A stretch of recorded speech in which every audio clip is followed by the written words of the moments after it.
have been craving birria for the last week, but it's a little bit intimidating to make. And when I was looking on TikTok for how to make it, I found these birria bombs.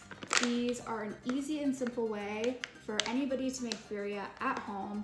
So let's make it today. I've got my cast iron heating up and I'm gonna spray some avocado oil in the pan. Going to add my 2 pounds of chuck roast. We're gonna flip it.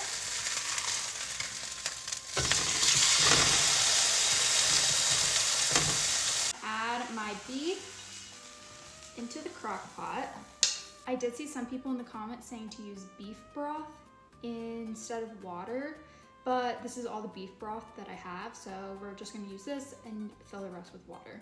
4 cups of water, that's 2 and 4. Now we add our birria bomb.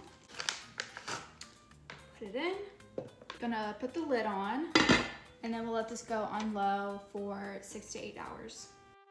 So this is about 7 hours later. I took the meat out of the crock pot and started to shred it. I don't know if you guys have been having this issue, but the last few times I've used chuck roast, it has been super tough.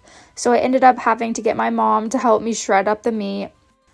I saw that chuck roast was the most commonly used meat in birria, but if you guys have any other suggestions of a type of meat that we should use, I would like to try something different next.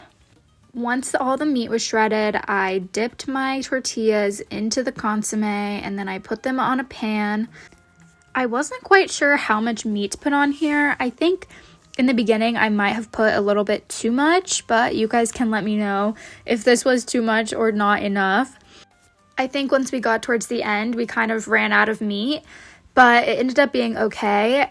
My mom only put like a teeny tiny bit of cheese, so I told her put a lot more, so that's what we got here. And here, the tortilla stuck to the pan. In the beginning, I was having a lot of issues with the nonstick pan. I think the cast iron is definitely the way to go. I did eventually get the hang of it, but as you can see, that one is just way better than these ones in the nonstick pan. Got some onion.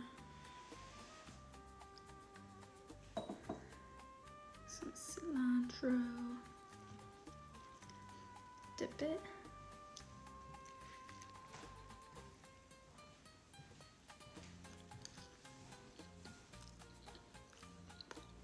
Mm. 10 out of 10. Even the non-eaters scarfed it all up and said it's so good.